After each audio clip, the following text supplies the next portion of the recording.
You know, in my view, first of all, we've had challenges in the evolution of the Nigerian economy. We just stop in one place and say, that is, we can bring in what has gone right or gone wrong during certain epochs. But we have to look at how our economy began to evolve. You know, in the colonial times, cash crops were introduced into the area that is now Nigeria. Most of the cash crops are on the tips of Nigeria. They came from cocoa or rubber or whatever. And we built a certain agri-produce-based economy that was doing very well in the 50s. The colonials failed to invest in industrialization of Nigeria, or Africa for that matter, generally speaking. These were outposts from which to extract raw materials for the metropole. Still, it allowed the marketing boards of the various regions, which is how we organized back in those days, to build up significant reserves in England. When self-government came, 56, 57, Nigerian ministers began to be appointed, there was a rapid rush to industrialize Nigeria.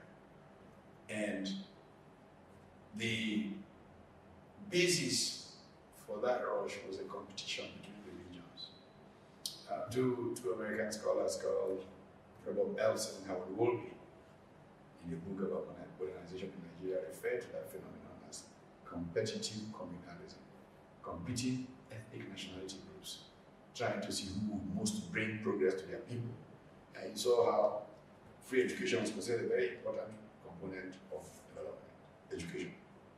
And the West went forward with free education. Zeke, when he went east from the West, tried to respond competitively, had his issues and challenges there because of the budget. He didn't make as much money as Western region, and how they overcame that through a certain philosophy that bred cooperation between the government, the communities, the missionaries, and all of that. All of these brought us into an era where very sadly, we had what I like to call a dangerous alchemy of soldiers and oil. Just as oil was becoming a major source of our revenues, soldiers took over power. What is peculiar about the military? Military is a command structure. Okay, so authority is dispersed, starting from the big general at the top to the colonels. So the big general at the top appoints a colonel to go and be a governor. He cannot question the general at the top. Whereas the Nigerian Economic Council under Balewa would have a meeting, and Prime Minister Balewa will make a presentation, and the premiers will say, we can't accept it. And they will fight for hours. One particular story I like to tell, Dr. Pazo Kibo told me, he was an economic advisor to the Prime Minister. At the point they sent out the secretary technocrats and said, look, any politicians sort this out. And after some time they were called back in, and Balewa announced, for example, that we're going to build a steel mill in every region, which struck Kibo was impossible. So after the meeting, he went, Mr. Prime Minister, and Balewa said to him, Dr. Akibo, the powerful premiers have had their say, we will have our way. Mr. Prime Minister, what will be our way? Dr. Akibo, we will do nothing. That's how Nigerian business today. Now, so this was the nature of what people refer to today as federalism. This competition between the regions, and the power is passed downwards. More the principle of subsidiarity, power was closer to the people. So when the military took over, a natural nature of military structure meant the centralization of authority. In that centralization of authority, oil producing revenues made your tax inconsequential for those who govern.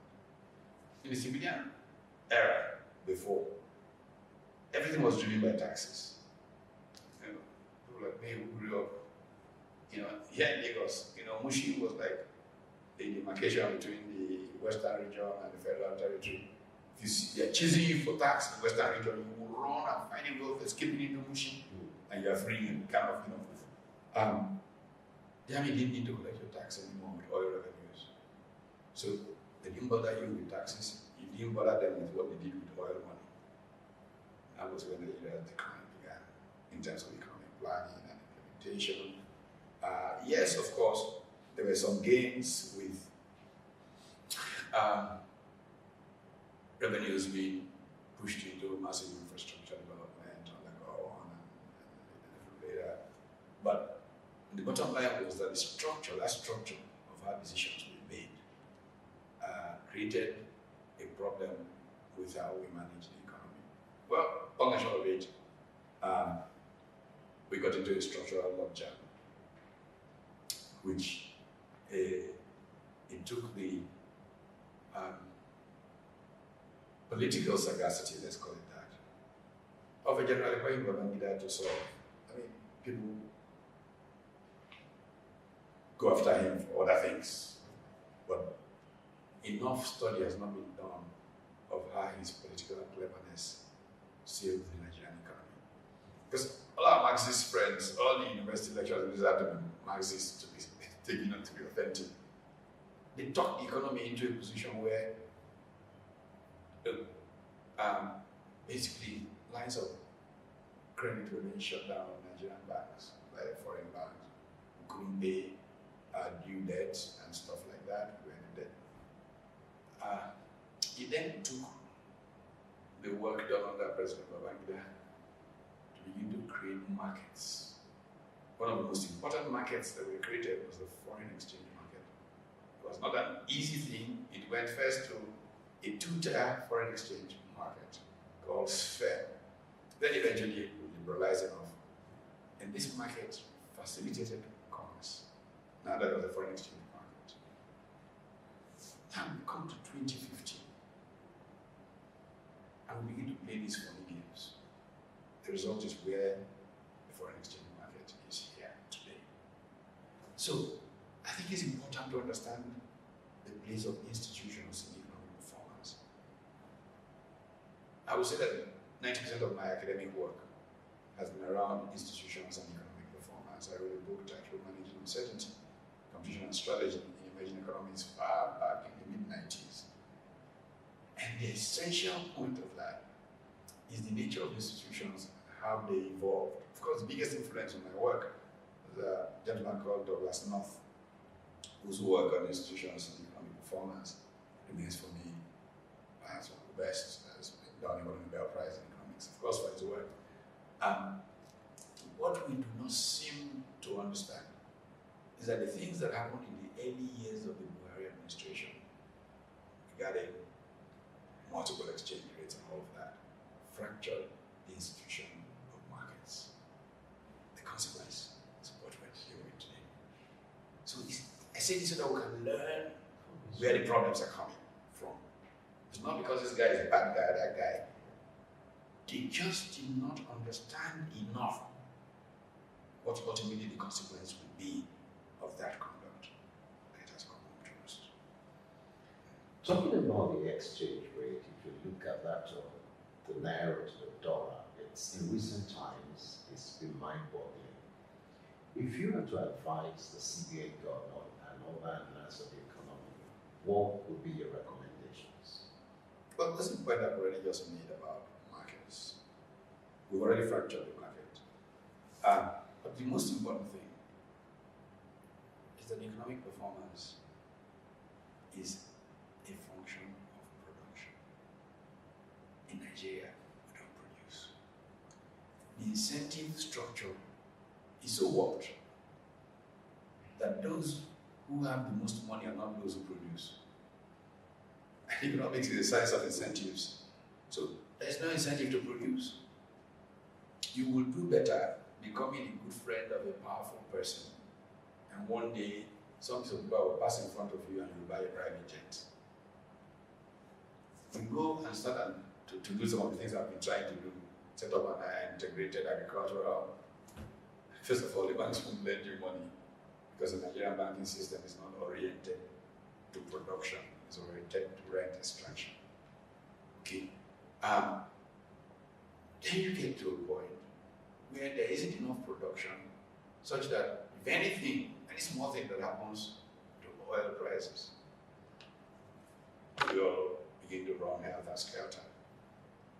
And this is even more troubling because we are in an energy transition period. 20 years from now, crude oil will constitute something marginal in international energy equation. How are we going to function there when we not diversify the base of this economy? So we need a national strategy for economic growth, for driving up production. The orientation is still through too much rent.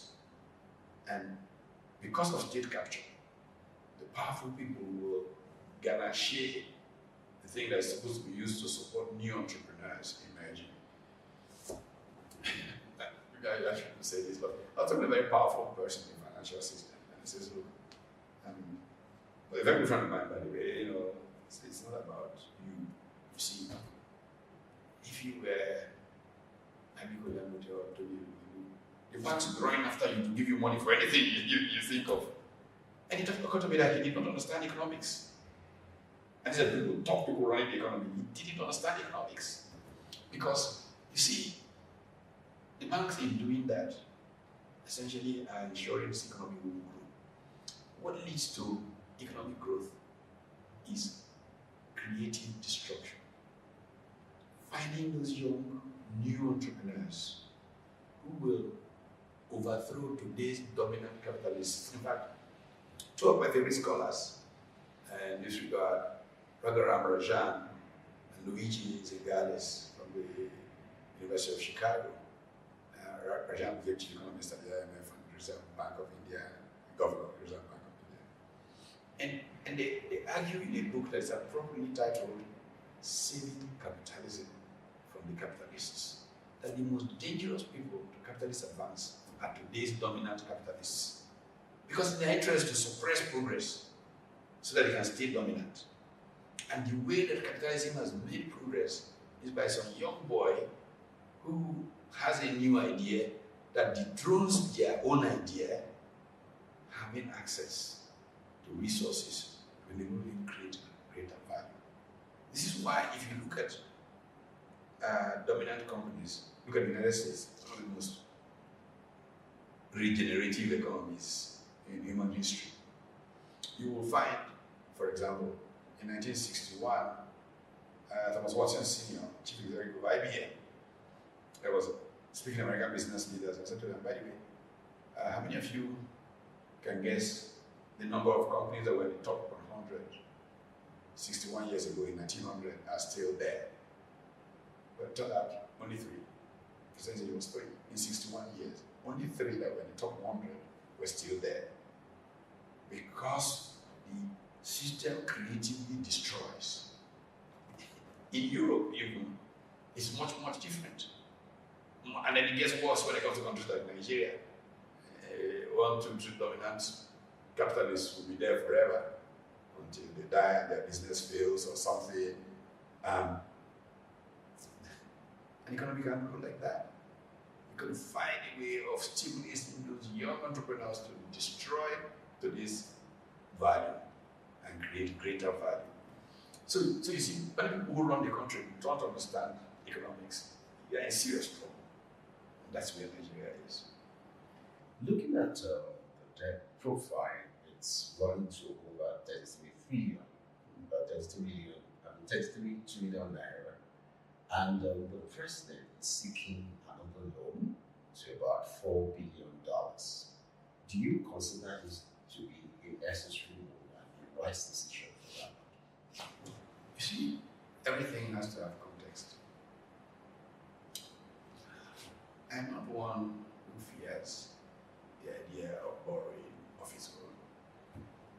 It's a matter of targeting. It's a matter of what you're borrowing to do. If that would ramp up production, if that would facilitate commerce in a way that would create new value from which you can amortize and have much more left over.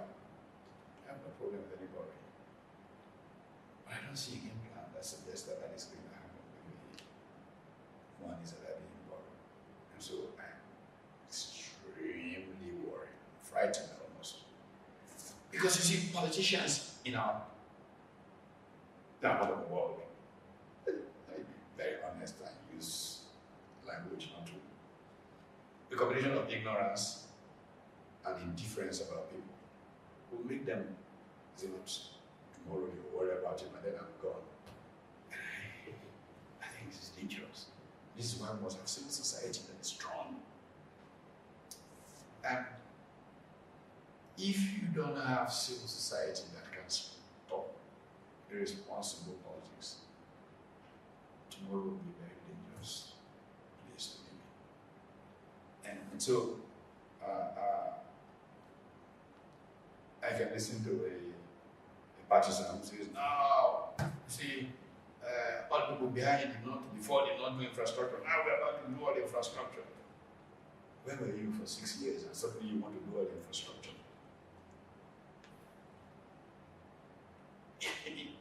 In a normal democracy, I didn't hear it's not a democracy, of course, with all the coup that means elections.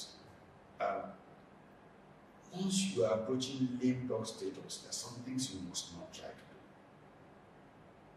do. The Buhari government is a lame dog. Let us be honest with ourselves. It has less than 2 years to go. It must not be able to take a decision that is binding on the future of the Nigerian people without a substantial pushback from civil society. Okay? So there are things we must pay attention to. Not because you like or do not like the incumbent. It's just the logic of democratic order. In the United States, once elections are taking place, an incumbent president, even though he is within his right, when he is civil, cannot even make any significant decision without consulting the incoming president. We don't have an incumbent now in Nigeria, but we're close enough to a time of choice that incumbents should not, and I'm talking about just Buhari, I'm talking about for all of history, that's the way we should act. So we need people who have a big heart for Nigeria, and not people who are looking at their moment to be able to get this